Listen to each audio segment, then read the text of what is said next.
you don't have to necessarily spend a lot to do a lot. Welcome to Honest Ecommerce, a podcast dedicated to cutting through the BS and finding actionable advice for online store owners. I'm your host, Chase Clymer, and I believe running a direct-to-consumer brand does not have to be complicated or a guessing game. On this podcast, we interview founders and experts who are putting in the work and creating real results. I also share my own insights from running our top Shopify consultancy, Electric Eye. We cut the fluff in favor of facts to help you grow your e-commerce business. Let's get on with the show. Hey everybody, welcome to another episode of Honest Ecommerce. Today, I'm bringing to the show an amazing gentleman. Johnny Russo has over 17 years of digital marketing, e-commerce, and brand experience. Currently, he serves as the Chief Digital and Marketing Officer at Lamour, where he leads the direct-to-consumer division for 4 e-commerce brands, over 5 e-commerce websites. Johnny Russo, welcome to the show. Thank you so much for having me. What a pleasure. All right, so for those that are unaware of Lamour and kind of the holding company itself, like what are the websites, what are the products you guys are selling? Quickly rattle them off. Yeah, so we're a manufacturer, and it started that way. We manufacture basics, so we'll manufacture underwear, socks, hosiery, base layers, kind of in that realm. Started out manufacturing for other brands and scored some licenses along the way, like a New Balance, Fruit of Loom. We have a North American agreement for Fruit of Loom, and Joe Fresh as well in Canada. So Lamour is in Canada, but a lot of the business actually happens in the US. So we have offices in New York and North Carolina, and our headquarters is in Montreal. It's a business it's a family-run business, been around over 40 years. And a couple of years ago, they started buying direct-to-consumer brands and really wanted someone to lead that digital transformation for the company and the different brands that they run. And they brought in myself, and we brought a team to lead the digital, the e-commerce part. We do the marketing as well for the licenses. So, we have retailers like a Costco or Walmart, and oftentimes they'll need a photo shoot or some campaign deliveries, and we'll help along that way any way we can. And that's Lamour in a nutshell. Awesome. Now, take me back in time. You've got a 17-year career. Where do we want to start this conversation? Well, I guess we could start before. I thought I was going to be in marketing and e-commerce. So I graduated in journalism. So I had this dream of being a sports writer, probably a sportscaster, but I wasn't very good at that time at like public speaking and so on. So I was pretty good at writing, and this is at the time. This is late '90s, early 2000. I don't mind dating myself, but print was kind of dying down, and my specialty was in writing. And I actually got a job for the Montreal Canadiens. For those that don't know too much about hockey, Montreal Canadiens are like the most storied franchise. They're really like the Yankees of hockey. Most Stanley Cup championships at 24, and so I got a job there writing blogs and articles at the time. And funny fact, I don't even like the Canadiens. They traded my favorite player in 1990, Stefan Richer, and so I'm a New Jersey Devils fan since. But so I was writing for them, and really that started my evolution into digital. I was living in Montreal at the time. I graduated, and I moved to Ottawa to see if there was any jobs there, maybe for an English language newspaper writer. And I got a job in marketing. And after 2 weeks, I went to a bookstore and picked up a book called Guerilla Marketing by J. Conrad Levinson. And it changed the trajectory of my career completely. And at that time, I said, no, I want to be in marketing. So, I learned everything, self-taught myself, because I graduated in journalism, right? So I specialized in that, which is very important, right? Reading and writing is great. And so I self-taught myself everything like advertising and brand and digital and e-commerce was up and coming at the time, but it really wasn't named that. And so that's kind of my start into the marketing world and the digital journey. And then the e-commerce part really started.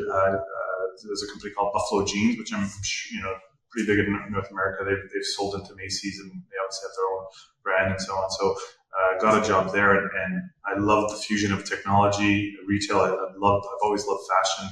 And just how quickly it changes, like everything in that industry.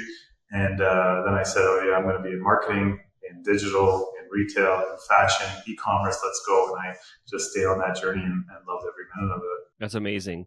Again, can you mention the book again? And then is there like a key takeaway or two that you remember to this day from that book? Yeah, so guerrilla marketing is really based on like you don't have to necessarily spend a lot to do a lot. And I have this saying like action over talk, and part of that probably comes from guerrilla marketing, where it's like try things. So it was like you don't need a lot of money, and that's where the guerrilla aspect of it is like you don't need a ton of money to try things. And the second important thing in that book is like do it. Right? We can all sit here and strategize, but do it. And yeah, it was such an easy read too, and it got me really excited about marketing. And then in that book, he named other authors like a Seth Godin and all these others, and then you kind of like you build your library of the authors you want to read. But those are the two takeaways. Really, it's like you got to try it and don't think it's too expensive to do things. Awesome. Yeah, I always love book recommendations on this show. I think that the one that did it for me was the guy behind ClickFunnels, .com Secrets. That one was like mind blowing about digital marketing and email marketing in general. That one really opened my eyes to things way back when. I have not read that one. I'm putting it on the list. So I got a book with a book list on it. Absolutely. I mean, like most books, it's like lead gen for his business. It's trying to sell you ClickFunnels, but you ignore that part of it. The rest of it's actually pretty much gold. Awesome. All right. So within this career, are there any other jobs that you want to touch on that kind of helped level you up as a digital marketer, as get you to this next level in direct consumer? Yeah, absolutely. I mean, I've got the chance to work with some incredible brands like a Mexx and a Bentley. I mentioned Buffalo, and thankfully also some really really amazing managers and bosses who are still my mentors to this day. A lot of them. And one of the jobs I say that kind of like scaled my career was Canadian Tire Corporation, who's one of the largest retail companies in Canada. Called and they said, "Hey, we have this opportunity for you." And I said, "Okay." And Canadian Tire's out of Toronto, and I said, "Yeah, it's not a big move." And they said, "No, it's actually for our other company, Mexx, which is like it's a $1.3 billion apparel brand.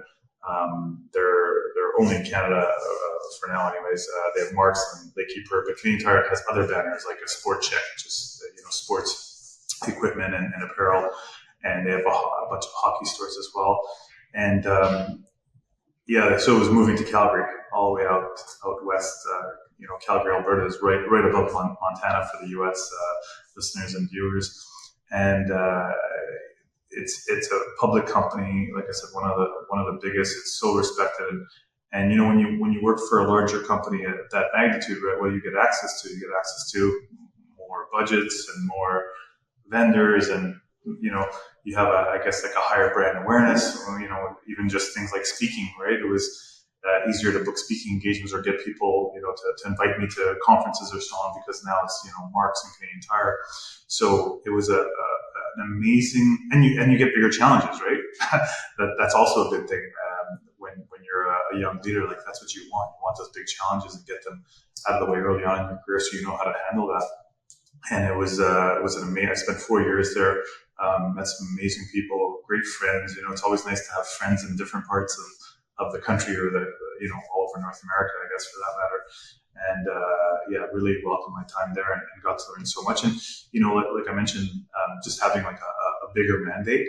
You get connections at a Google and a Facebook, and TikTok was up and coming that time. So we had we saw some of these or technology platforms. We worked with, let's say, Listtrack on the email side at the time, and seeing some of their roadmaps and being privy to that, and helping them understand what's needed for somebody like in my seat, and that was a really scaling point for my career, I would say. Yeah, very important. Absolutely.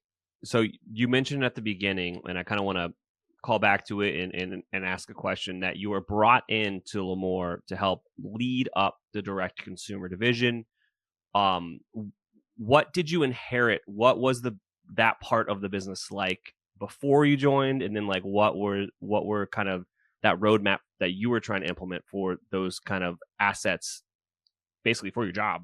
Yeah, great question. I like anyone that comes into, I guess, a traditional company. And when I say traditional, let's say on the manufacturing side, it's like predominantly wholesale, right? So it's selling, let's say, a lot of units to other retailers, but not necessarily owning that brand, right? Let's say we work with New Balance and we manufacture their underwear. They have certain specs and certain brand standards, right? And we manufacture a part of the business that, maybe they're more skilled at on the shoe side, for instance, right? And they work with licensees like us and manufacturers like us. So when I heard some of these brands or sites, right, the branding wasn't really formalized in terms of brand guidelines and brand books.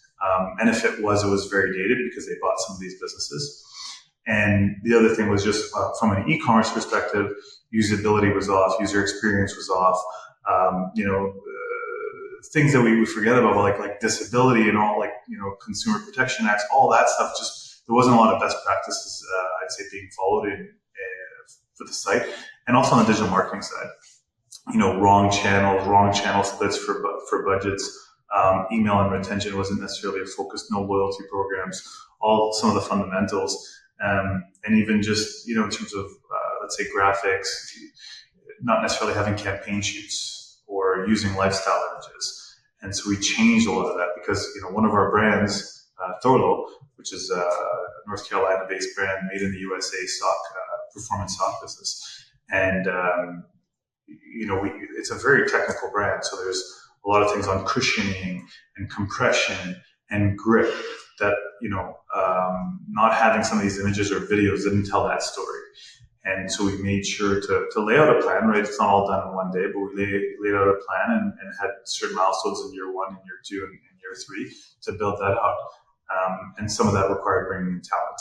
We didn't want to outsource everything we do. And that was a big thing that we decided early on. We wanted to build this out. So work with a few agencies here and there, but in terms of development of the website, it's all internal. Email's all internal. We work with some really good tech platforms. So, customer experience, all that stuff, all the things that are core that we believed in are all internal. Absolutely. I always am curious about businesses that own multiple web entities. Is there kind of like an economy of scale there as far as having these multiple assets and spreading a team across multiple things, and any sort of software savings or keeping software stack similar? Does that apply? Yeah. So going backwards, I guess, in your question. So the software stack, huge, economies of scale on that. And sometimes it doesn't work in your advantage because you're like, well, we have these 4 domains or these 4 brands. They're like, well, we're going to charge you, multiply by 4. But for the good partners we have, they know that this is a nice package for all of us, and we try to make it a win-win. So definitely on that. What it does too, let's say we have 4 sites, maybe 3 will do with one, let's say, loyalty platform, and then the 4th one, which maybe is our smaller one, will tinker with other platforms, right? So it gives us that flexibility. Use it as the guinea pig. You got it, exactly. So that's been helpful in terms of the team. So it's very interesting. I'd say 90% of our team is not dedicated to one brand or one site, right? So we all work. It's almost like you built your own internal agency. That's exactly what it is. That's exactly, and that's what when people ask what you do, it's like, oh, we're actually like an internal agency, but for everybody, and we run different brands. So it's exactly that. So we are, 2 things that, especially at the beginning, that I've strived with the team is discipline and just priorities, right?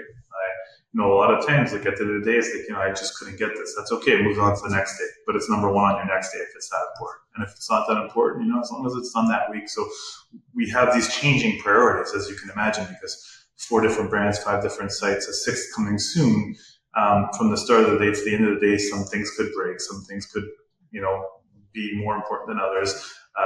Or, we're waiting for another team member to finish something, so you move on to the next project. So discipline and prioritization is so important when you're running that many brands. And then the other thing is reporting, right? You don't want to be going into each platform and each instance to gather reports. So we have dashboarding tools that really help us engage, where do we need to focus on this week or this month? What's red?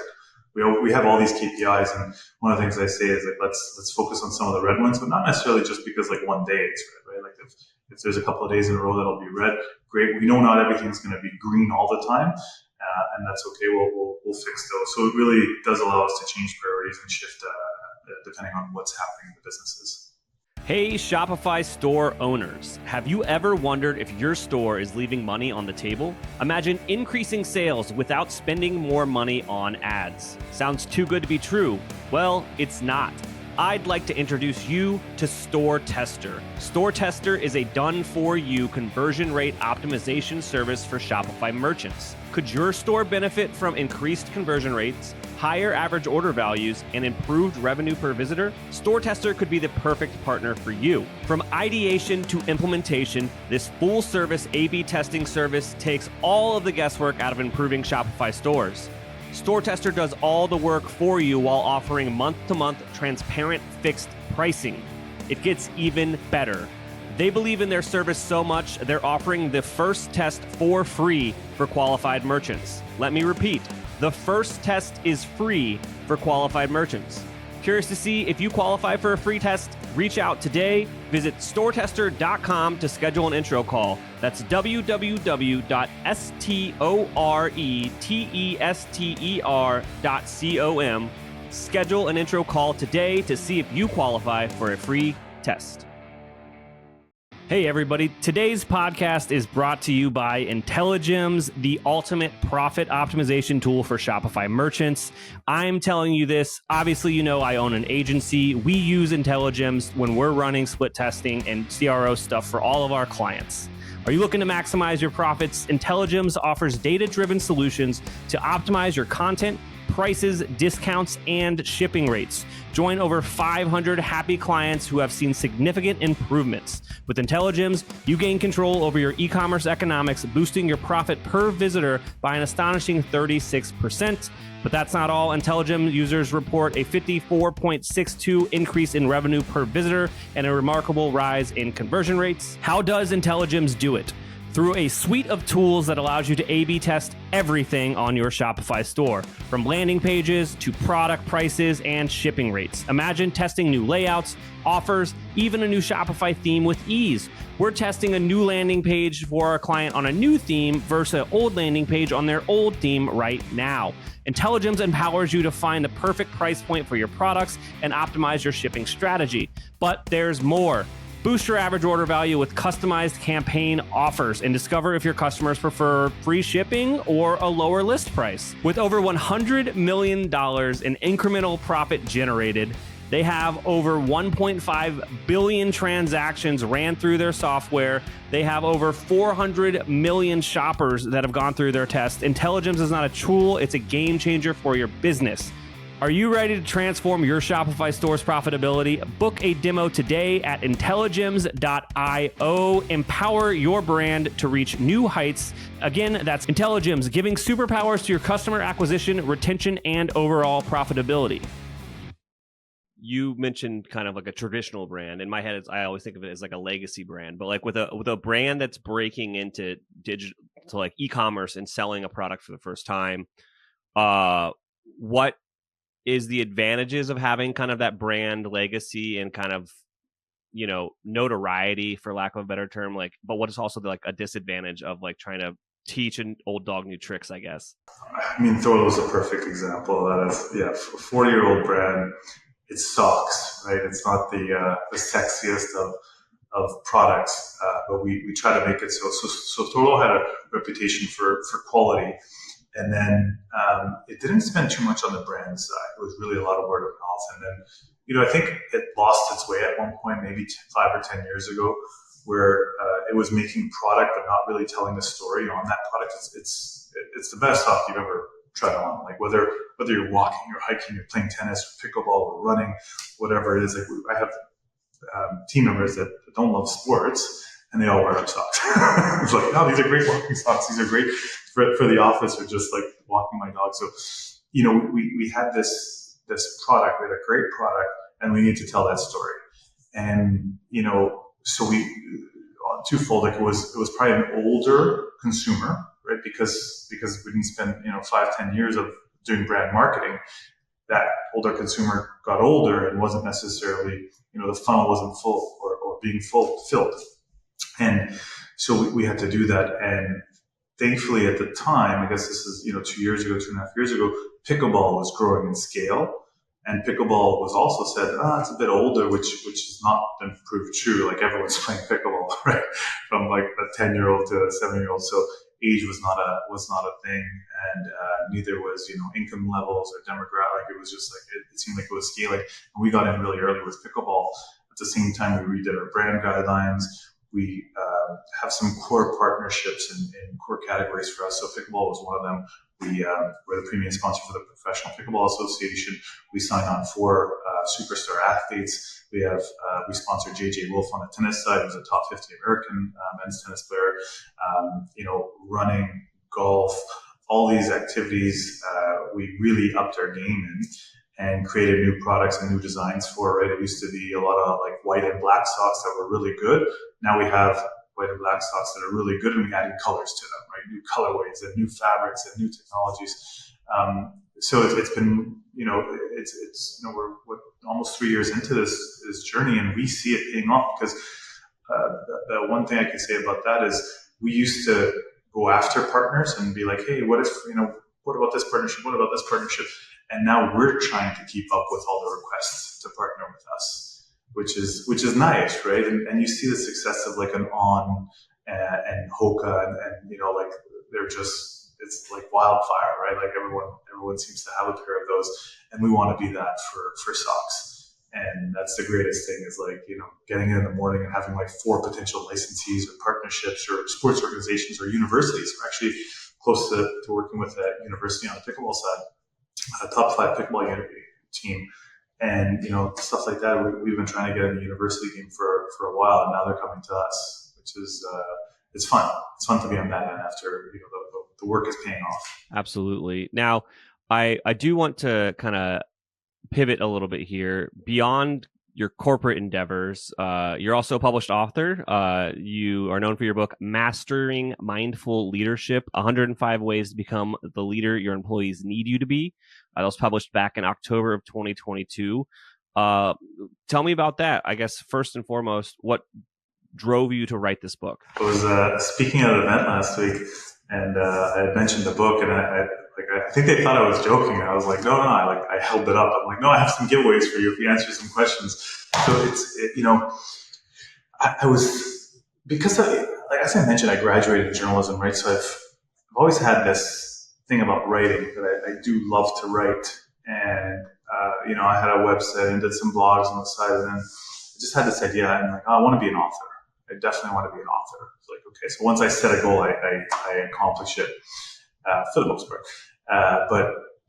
So I had this idea of like writing on digital transformation and writing a book on transformation. And I had, a process and a framework for, there's 5 pillars in the digital transformation I typically use when I, work for a company. And so I started writing some stuff, and I'm like, by the time this gets published, like who knows, like, businesses are transforming digitally like so quickly now, and things change so fast. But what I did notice, I mentioned I work with some amazing leaders along the way. I also saw some ways not to lead and not to manage. And I was traveling back and forth with Calgary and Montreal for a bit, weekends and stuff. Sometimes I would come back. Most of my family's in Montreal still. So I spent a lot of time on planes, and I had some free time, and I started writing. And I started writing on leadership. And I didn't know the title of the book. I didn't know what I was writing.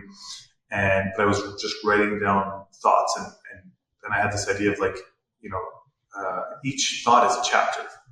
Whether it's like how to say good morning in the morning, or how to start your day, or how to do a performance review, or how to make someone feel at ease during an interview, or the airport test, just all these things. And then I got connected with an editor, and she said, you're writing a playbook. This is like a playbook of leadership. I'm like, yeah, I like that. So anyways, we had that title, and then the publisher said, no, I like Mastering Mindful Leadership. I'm like, okay. I mean, like once you work with a publisher, you kind of like give up a lot, but it's great. They're very helpful. So Manor House Publishing published the book. But one of the things that and reasons I wrote it I noticed a lot of books. Like I've probably read over 100 leadership books in my career, and I devour that topic. A lot of them are written by consultants or maybe authors that are or people that are retired, not necessarily in the trenches, or authors who have their own agency or coaching or personal development. But it wasn't often written by directors or heads of companies that were in the trenches. And I always say this about like parenting books. Like sometimes it's you read a parenting thing and like that's such a great idea, but when my kids are having a tantrum, it's really hard to remember to do that type of stuff, right? And I feel like the same thing with some leadership books. Like the concepts are so good, but then what happens with real life situations? And so that's what I talk about in my book. When there's one of the chapters or one of the 105 ways to become the leader your team needs you to be. Like that's the premise of the book. So there's 105 of these examples, and one of them is what happens when you have a negative employer on your team. Like how do you handle that? And so I go through that, and so yeah, my book is really about helping new managers or managers level up, let's say into a director role or a VP role, bigger team, leading from 1 to 4 to many, or C-levels that are potentially stuck when they're dealing with so many different personalities. It's really about helping them. And, I do this every day, all day. So it's like, I hope that readers will appreciate that, because it's not like I'm sitting here in a non-stress environment and everything's utopian.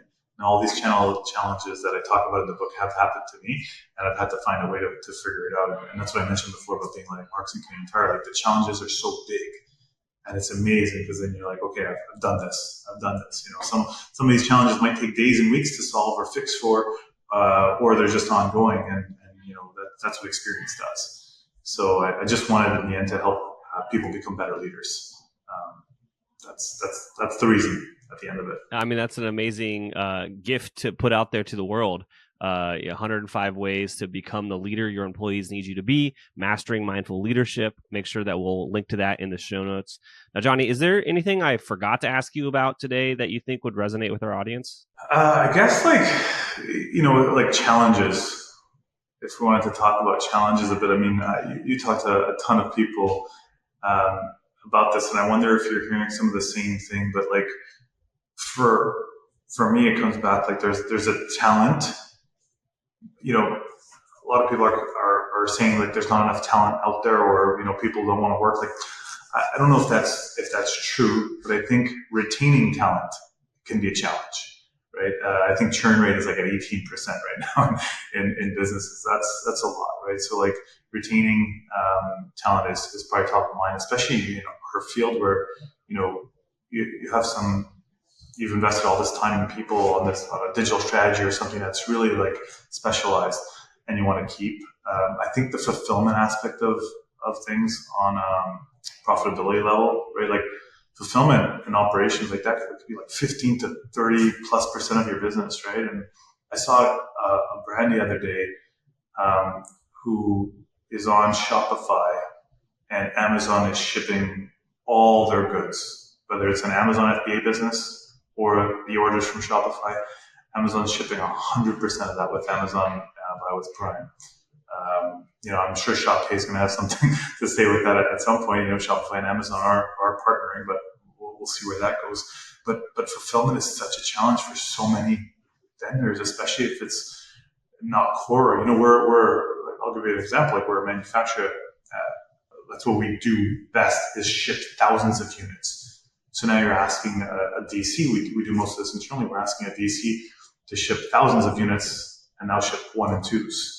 Right? It's a whole different shift of what people have been used to doing for so many years. So that's another one. And then attribution and cookies, right? Like what is going to happen there? I mean, it's really hard to not take Facebook or Meta results and Google results and all this, TikTok ROAS with a grain of salt. And I always tell people like revenue matters and the bank account never lies. So like that's your true indicator. So we've been really focused on marketing efficiency ratio on the digital marketing side. Like, we know where all our channels are doing, but at the end of the day, they're all for reporting. we work with a marketplace, and their cookie attribution window is 28 days. You know, selling socks and underwear, I don't know many people that are researching for 28 days. So, you know, there's a lot of inflation happening on some of these results. So just keeping an eye on cookie and attribution. And for us, you know, that means really focusing on first party data and growing our email lists, our, you know, loyalty adoption rate, reviews, and all that good stuff. Absolutely. I think attribution is going to be, and first party data is going to be a big thing for a lot of brands for the next couple of years, as honestly new ways to track people evolve, and new ways to really account for where that spend is going and what it actually drove. That, you know, all these things that are close to the dollar are always going to be the most important for digital brands. As far as employee retention goes, it is definitely the Wild West out there, especially now that remote is probably still the most popular in our industry and other technology industries, where people can get a different job in a different city for better pay, which is the driving factor behind a lot of people kind of moving on, as they want to line their pockets. But yeah, it's definitely, we felt it at the agency. We've had employees move on to bigger and better things, and I love it for them. Like, go and learn new stuff, go make a bunch of money. But yeah, it is definitely hard. I think that maybe that goes back to a kind of a leadership thing. It's like, treat your team well, and they will stay a little bit longer. But yeah, at the end of the day, they got to do what's best for them. Yeah, it tends to be, you know, like they move because of money or because of their boss or manager a lot of the times, right? Unless you're like senior, and then you're like one level away from the president, that might be different. But generally, like that, you kind of move on because you don't love your manager, or you want more money. And you know, like you said, like sometimes it's I'm always like, I'm not excited when people leave, but I'll fully support them, and that's part of like, never make it uncomfortable when someone resigning. Like, you don't want that, because I've had a few instances where someone left and 2 months later they called back and said, "Can I come back?" And you feel good. It makes you. Yeah, sometimes the grass isn't greener. Yeah, it's not greener. Yeah, and it's. I mean, it's like that with any. It should be like that with any relationship in your life, but this isn't a life advice show. This is a business show. So be nice to all of your ex-employees, all of your ex-contractors, all of your ex-clients, because those people will come back. And we've had clients where there's been an employee that's been kind of in charge of the e-commerce decisions at 4 different brands she's brought us over the past 8 years. She's the best. And it's like, awesome. You just got to be nice to all these people. And just be gracious for their, you know, growth in life and in business, and it'll work out for you. Karma is real, people. Yeah, it is, and networking is so powerful. Like, I always, you know, people that, you know, sometimes asking for advice and so on. I say, learn. Like, everyone has continuous learning on their resume. I'm like, what does that mean to you? Like, you know, I'll listen to a podcast. And I was like, what does that mean to you? Like, how many books are you reading this year? How many podcasts are you listening to this week? How many hours are you devoting to this? How many courses are you taking this year? And then, you know, sometimes it'll be like, the company won't pay for that. That doesn't matter. Education is, you know, the company doesn't pay for your car, you still drive it, you know? So like, I always like dive into that, because like there's continuous learning and there's continuous learning. And that's something I want to, as advice, like drill into people, is like, have your plan. Like, what are you weak at? If you're weak at finance, like, read up and take courses on finance and what accounting means and different accounting principles, or Excel, right? Maybe it's, you're not good at Excel, like learn all that. I think the other thing I would say is like, yeah, it's like, if you're gonna leave a company, make sure you have that. Like I remember, like when you're younger, you kind of leave for a couple of $1,000, right? And then you realize like, it might not have been the best thing to do. And I always tell people, like, make sure you're leaving because like you're gonna have a great boss or someone that's gonna teach you stuff, because that $3,000 you potentially left for, the value you get from somebody, you know, that mentors you and coaches you, or like a company that gives you good challenges to tackle, that's almost priceless, you know. And at the end of the day, you want to make more money as you go, right? So people want it quick, is where I'm getting at sometimes. And quick and easy is not always the best thing for long-term thinking. Yeah, being patient definitely pays off at times when it comes to finding a new job, because in reality, you want to be there a couple of years at least. As a hiring manager, if you see someone's jumping around every 6 to 8 months, that's a red flag, kind of. So you need to make the right choices when you are going to play that career ladder game, I guess. Right. Yeah, exactly. Awesome. Johnny, this has been a fantastic conversation.